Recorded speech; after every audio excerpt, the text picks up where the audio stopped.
മഞ്ചേരിയിൽ കൃഷ്ണപ്രിയയുടെ പിതാവ് ശങ്കരനാരായണൻ അന്തരിച്ചു. കൃഷ്ണപ്രിയയെ ബലാത്സംഗം ചെയ്ത് കൊലപ്പെടുത്തിയ പ്രതിയെ കൊലപ്പെടുത്തിയെന്ന കേസിൽ കോടതി വെറുതെ വിട്ടിരുന്നു. മഞ്ചേരി ചാരങ്കാവ് തെക്കേ വീട്ടിൽ ശങ്കരനാരായണൻ വാർദ്ധക്യ സഹജമായ അസുഖത്തെ തുടർന്നാണ് ഇപ്പോൾ മരിച്ചെന്ന വിവരം വരുന്നത്.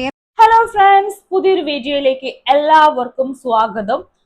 മഞ്ചേരി മലപ്പുറം ജില്ലയിലെ സ്ഥലമാണ്. മലപ്പുറം ജില്ലയിലെ മഞ്ചേരിയിൽ ചാരങ്കാവ് തെക്കേ വീട്ടിൽ ശങ്കരനാരായണൻ മരണപ്പെട്ടു എന്നുള്ളൊരു വാർത്തയാണ് പെട്ടെന്ന് കണ്ടത്. അപ്പൊ ശങ്കരനാരായണൻ ആരാന്ന് പറഞ്ഞാൽ മലയാളികൾക്ക് എളുപ്പത്തിൽ മനസ്സിലായി എന്ന് വരില്ല. പക്ഷെ കൃഷ്ണപ്രിയയുടെ അച്ഛൻ, മഞ്ചേരി സ്വദേശിനിയായിട്ടുള്ള ബലാത്സംഗത്തിനിരയായി മരണപ്പെട്ട കൃഷ്ണപ്രിയ എന്ന് പറയുന്ന വെറും 13 വയസ്സ് മാത്രം പ്രായമുള്ള ഒരു പെൺകുട്ടിയുടെ അച്ഛനായിട്ടുള്ള ശങ്കരനാരായണൻ എന്ന് പറഞ്ഞാൽ മലയാളികൾ ആരും മറക്കില്ല.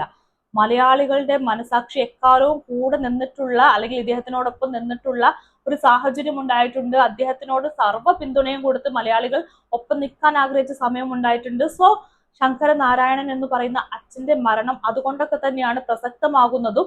75-ാമത്തെ വയസ്സിൽ വാർദ്ധക്യ സഹജമായിട്ടുള്ള അസുഖം മൂലമാണ് ഇദ്ദേഹം മരിക്കുന്നത്. അപ്പൊ എന്തുകൊണ്ടാണ് ഇദ്ദേഹം ഇത്രയേറെ ഈ ഒരു വാർത്തകളിൽ പ്രാധാന്യം പിടിക്കുന്നതെന്ന് ചോദിച്ചാൽ അതിന് പുറകിൽ ഒരു കഥ തന്നെയുണ്ട്. കൃഷ്ണപ്രിയ എന്ന് പറയുന്ന മകളോടുള്ള തീവ്രമായിട്ടുള്ള സ്നേഹത്തിന്റെ, തന്റെ മകളെ ചതിച്ചു കൊന്നവനെ അല്ലെങ്കിൽ ക്രൂരമായിട്ട് പീഡിപ്പിച്ചു കൊന്നവനെ വെറുതെ വിടരുത് എന്നുള്ള ഒരു ഒറ്റ തീരുമാനം കൊണ്ട് അയാളെ കൊല്ലാൻ മനസ്സ് കാണിച്ച, അല്ലെങ്കിൽ അതിനു വേണ്ടിയിട്ട് തയ്യാറെടുത്ത ഒരു അച്ഛന്റെ മനസ്സുണ്ട്. അതേപോലെ തന്നെ ഇവിടുത്തെ നീതിന്യായ വ്യവസ്ഥയെ ഒട്ടും വിശ്വസിക്കാത്ത ഒരു സർവ്വസാധാരണക്കാരനായ ഒരു മനുഷ്യന്റെ മനസ്സെല്ലാം കിടപ്പുണ്ട്. സോ അതുകൊണ്ടൊക്കെ തന്നെ കൃഷ്ണപ്രിയയുടെ അച്ഛനായിട്ടുള്ള ശങ്കരനാരായണൻ എന്ന് പറയുന്ന വ്യക്തി നമുക്ക് ആർക്കും ഒരു കാലത്തും മറക്കാൻ പറ്റില്ല. എന്റെയൊക്കെ കുട്ടിക്കാലത്താണ് കൃഷ്ണപ്രിയ എന്നുള്ള പേരൊക്കെ ഞാൻ ഏറ്റവും അധികം കേട്ടിട്ടുള്ളത്. ഇന്നത്തെ 2K കിഡ്സിനൊന്നും അത്ര എളുപ്പത്തിൽ അറിയാൻ സാധ്യത ഉണ്ടാവില്ല. ഈ പേര് ഗൂഗിളിലൊക്കെ സെർച്ച് ചെയ്താൽ കാണാൻ പറ്റും. പക്ഷെ നമ്മുടെയൊക്കെ ചെറുപ്പത്തില് കൃഷ്ണപ്രിയ എന്നുള്ള പേരൊക്കെ കേട്ടാണ് നമ്മൾ വളരുന്നത്. മാത്രമല്ല, ഇപ്പൊ ഞാനൊക്കെ ആ ഒരു വളർന്ന കാലഘട്ടം നോക്കുകയാണെങ്കിൽ എന്നെക്കാൾ കുറച്ച് പ്രായം അങ്ങോട്ടും ഇങ്ങോട്ടൊക്കെ മാറ്റം ഉണ്ടാവുള്ളൂ. എന്നാലും വലിയ മാറ്റങ്ങളൊന്നും ഉണ്ടാവില്ല. ഇന്ന് കൃഷ്ണപ്രിയ എന്ന് പറയുന്ന പെൺകുട്ടി ജീവിച്ചിരുന്നെങ്കിൽ, അന്ന് ബലാത്സംഗത്തിന് ഇരയായിട്ടില്ലായിരുന്നുവെങ്കിൽ എന്റെ പ്രായമായിരിക്കാം, അല്ലെങ്കിൽ എന്നെക്കാൾ കുറച്ച് കുറവൊക്കെ ആയിരിക്കാം. അപ്പൊ ഒരു മനുഷ്യന് ജീവിക്കാനുള്ള അത്തരം അവകാശങ്ങളെയെല്ലാം നിഷേധിച്ചുകൊണ്ട് ഒരു പെൺകുട്ടിയെ ക്രൂരമായി ബലാത്സംഗം ചെയ്ത ഒരാൾ കൊല്ലുന്നു. ആ കൊന്ന അയാളോട് കൃഷ്ണപ്രിയയുടെ അച്ഛൻ പ്രതികാരം ചെയ്യുന്നു. ഇതാണ് ഇതിന് പുറകിൽ ഉണ്ടായിട്ടുള്ള സംഭവം. അപ്പൊ അതിന്റെ പുറകിലേക്ക്, കഥയിലേക്കും കാര്യങ്ങളിലേക്കും വരുവാണെങ്കിൽ, മലപ്പുറം മഞ്ചേരി ചാരങ്കാവ് ചേണോട്ടുകുന്നിൽ പൂവഞ്ചേരി തെക്കേ വീട്ടിൽ ശങ്കരനാരായണന് കൃഷ്ണപ്രിയ എന്നൊരു മകളുണ്ടായിരുന്നു. 2 ആൺമക്കൾക്ക് ശേഷം ശങ്കരനാരായണനും ഭാര്യ ശാന്തകുമാരിക്കും ജനിച്ച ഏക മകളാണ് കൃഷ്ണപ്രിയ. ഏട്ടന്മാരുടെ പ്രിയ അനിയത്തിക്കുട്ടിയാണ്. അച്ഛന്റെയും അമ്മയുടെയും പൊന്നോമനയാണ്. പക്ഷെ ആ കുട്ടിക്ക് വെറും 13 വയസ്സ് വരെ മാത്രമേ ജീവിക്കാനുള്ള ഒരു യോഗം ഉണ്ടായിരുന്നുള്ളൂ. 2001 ഫെബ്രുവരി 9 കൃഷ്ണപ്രിയ മരണപ്പെടുന്നത്. അവസാനമായി അവളുടെ വീട്ടുകാരും നാട്ടുകാരും ആ പെൺകുട്ടിയെ ജീവനോടെ കണ്ടിട്ടുള്ള ദിവസവും അതാണ്. എല്ലാ ദിവസത്തെയും പോലെ സർവ്വസാധാരണം എന്ന പോലെ തന്നെ കൃഷ്ണപ്രിയ കളിച്ച് ചിരിച്ച് സ്കൂളിലേക്ക് പോകുന്നു. അച്ഛനോടും അമ്മയോടൊക്കെ ടാറ്റ പറഞ്ഞ് യാത്ര പറഞ്ഞ് പോകുന്ന പെൺകുട്ടി വൈകുന്നേരമായിട്ടും തിരിച്ച് വീട്ടിലേക്ക് വരുന്നില്ല. അപ്പൊ പതിവ് സംഭവങ്ങളിൽ നിന്നും കുറച്ച് വ്യത്യാസം വന്നെന്ന് മനസ്സിലാകുമ്പോൾ, പെൺകുട്ടിയെ കാണാതെ ആകുമ്പോൾ വീട്ടുകാർ പരിഭ്രാന്തരാകുന്നു. വീട്ടുകാരും നാട്ടുകാരും ചേർന്ന് ആ ദിവസം മൊത്തം കുട്ടിയെ അന്വേഷിച്ച് നടക്കുകയാണ്. ആലോചിക്കണം, 2 ഏട്ടന്മാരുടെ ഒരൊറ്റ അനിയത്തി കുട്ടിയാണ്. അച്ഛനും അമ്മയ്ക്കുള്ള ഏക മകളാണ്. അതും മകളോട് ഭയങ്കരമായിട്ട് സ്നേഹമുള്ള ഒരു അച്ഛന്റെ മകൾ കൂടിയാണ്. അപ്പൊ ആ മകളെ കാണാത്ത വിഷമത്തിലും ആശങ്കയിലും വീട്ടുകാരും നാട്ടുകാരും ഒക്കെ ഒത്തൊരുമിച്ച് തെരഞ്ഞ് ഒടുവിൽ പെൺകുട്ടിയെ കണ്ടെത്തുകയാണ്. വെറും 200 മീറ്റർ, സ്വന്തം വീടിന് തൊട്ടപ്പുറത്തായിട്ടുള്ള വെറും 200 മീറ്റർ അകലെ നിന്ന് മാത്രമാണ് ഈ കുട്ടിയെ കണ്ടെത്തുന്നത്. പക്ഷെ കണ്ടെത്തുന്ന സമയത്ത് കുട്ടിക്ക് ജീവനില്ലായിരുന്നു. കുട്ടി ക്രൂരമായി പീഡിപ്പിക്കപ്പെട്ടിരുന്നു. എന്തായാലും മകളുടെ ആ ഒരു മരണം 2001 ഫെബ്രുവരി 9 സംഭവിക്കുന്നത്. അങ്ങനെ ആ പെൺകുട്ടിയെ കൊന്നത് ആരാണെന്ന് അറിയാൻ പോലീസൊക്കെ അന്വേഷണം നടത്തുന്നു. അധികം വൈകാതെ തന്നെ അറിയാൻ പറ്റുവാണ് പെൺകുട്ടിയെ കൊന്നത് മറ്റാരുമല്ല, ശങ്കരനാരായണൻ വളരെയധികം വിശ്വസിച്ചിരുന്ന, അയാൾക്ക് വളരെയധികം അടുപ്പമുണ്ടായിരുന്ന അയാളുടെ അയൽവാസിയായിട്ടുള്ള മുഹമ്മദ് കോയ എന്ന് പറയുന്ന 25 വയസ്സ് മാത്രം പ്രായമുള്ള ഒരു യുവാവാണ് കൊന്നിട്ടുള്ളത്. അത് അയാൾക്ക് വലിയ രീതിക്കുള്ള ഒരു നെട്ടലുണ്ടാക്കി. ഒരു മനുഷ്യനെ അമിതമായി വിശ്വസിക്കുകയും അയാളോട് നല്ല രീതിക്ക് അടുപ്പം പുലർത്തുകയും ഒടുവിൽ അയാൾ തന്നെ തന്റെ മകളെ റേപ്പ് ചെയ്ത് കൊല്ലുകയുണ്ടാകുന്ന ഒരു സമയത്തുണ്ടാകുന്ന ഏതൊരു അച്ഛന്റെയും മാനസികാവസ്ഥ പോലെ തന്നെ ശങ്കരനാരായണനെ ഇത് വലിയ രീതിക്ക് അലട്ടിയിട്ടുണ്ടായിരുന്നു. ഏതായാലും അങ്ങനെ ഈ പറയുന്ന മുഹമ്മദ് കോയ എന്ന് പറയുന്ന വ്യക്തിയെ പോലീസ് കൊണ്ടുപോവാണ്. അങ്ങനെ കൊണ്ടുപോയ പ്രതിയെ പതിവ് കേസുകൾ പോലെ തന്നെ പോലീസും നിയമവും ചേർന്ന് ശിക്ഷിക്കുന്നു. അങ്ങനെ ആ ഒരു കേസ് അവിടെ അവസാനിക്കേണ്ടതായിരുന്നു. നമ്മൾ ദിവസവും കേട്ടുകൊണ്ടിരിക്കുന്ന വാർത്തകൾ പോലെ തന്നെ ഒരുപാട് പീഡന വാർത്തകൾ വരുന്നുണ്ട്. അത്തരം വാർത്തകളിൽ തന്നെ ഉൾപ്പെടുത്താവുന്ന ഒരു കേസായിട്ട് അത് ഒതുങ്ങി പോവേണ്ടതായിരുന്നു.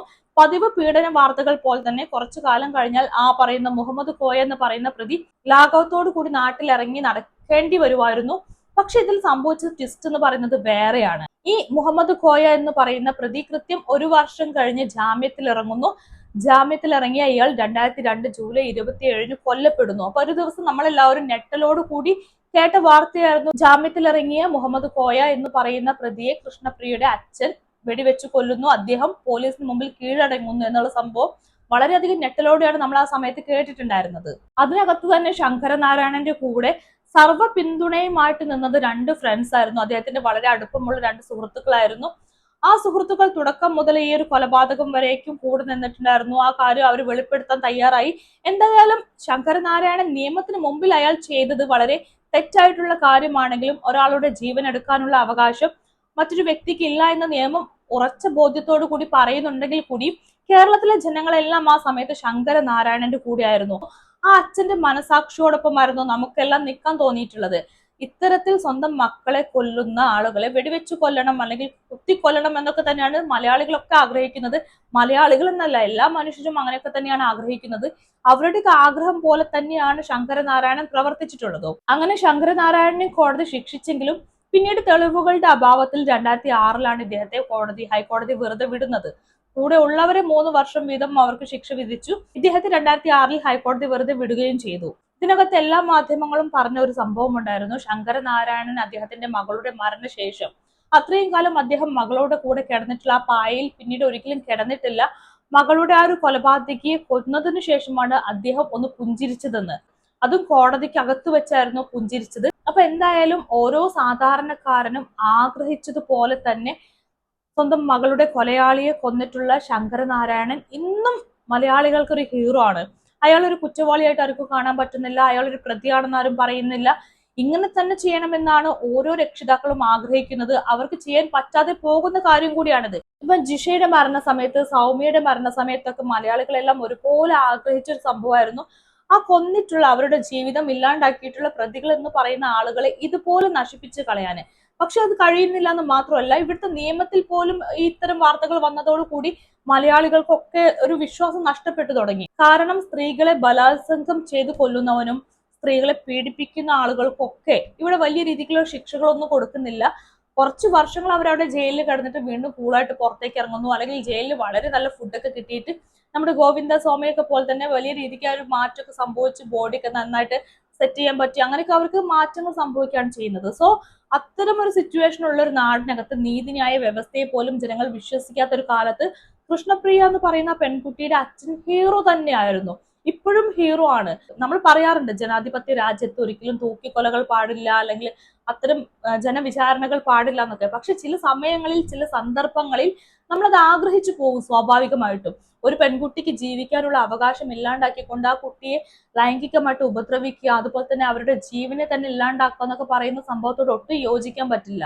എന്റെയൊക്കെ ചെറുപ്പകാലത്തും എന്റെ നാടിന് തൊട്ടപ്പുറത്തുള്ള നാടിനകത്തും ഇതുപോലുള്ള സംഭവം ഞാൻ കണ്ടിട്ടുണ്ട്, കേട്ടിട്ടുണ്ട്. അപ്പൊ അന്ന് ബലാത്സംഗത്തിന് ഇരയായിട്ട് മരണപ്പെട്ട പെൺകുട്ടി എന്റെ അതേ പ്രായമുള്ള പെൺകുട്ടിയായിരുന്നു. ഞാൻ 7ാം ക്ലാസ്സിലായിരുന്നു, ആ കുട്ടി 7ാം ക്ലാസ്സിലായിരുന്നു. ആ കുട്ടി പതിവ് പോലെ വീട്ടിൽ നിന്ന് പുറത്തേക്ക് ഇറങ്ങി സ്കൂളിലേക്ക് പോവുകയാണ്, തിരിച്ച് വീട്ടിലെത്തുന്നില്ല. പിന്നീട് 2-3 ദിവസം പോലീസൊക്കെ അന്വേഷിച്ച് ഒടുവിൽ കണ്ടെത്തി, സ്വന്തം വീടിന് മുമ്പിൽ പണി നടക്കുന്ന വീടിനകത്ത് ആ കുട്ടിയെ ക്രൂരമായിട്ട് ബലാത്സംഗം ചെയ്ത ഒരാൾ കൊന്ന് ഒളിപ്പിച്ചു വെച്ചിരിക്കുകയാണെന്ന്. അപ്പൊ നമുക്കൊക്കെ ഇത് കേൾക്കുന്ന സമയത്തും ഇത്ര വർഷങ്ങളായിട്ടും അതിന്റെ ഒരു ട്രോമ വിട്ടുമാറുന്നില്ല.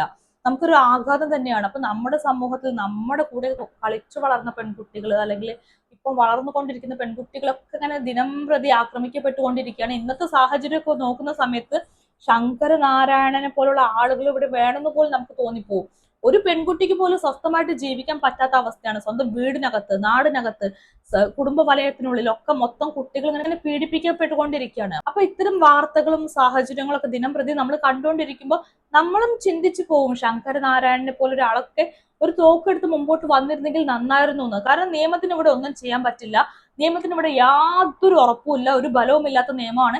അതുകൊണ്ട് ഇനി ഇങ്ങനെയുള്ള പ്രതികൾ കൂടെയുള്ളൂ. സോ മുഹമ്മദ് കോയെ കൊന്നതുപോലെയുള്ള ശങ്കരനാരായണന്മാർ ഇവിടെ വന്നു എന്ന് വെച്ചിട്ട് തെറ്റാണെന്നൊന്നും പറയാൻ പറ്റില്ല.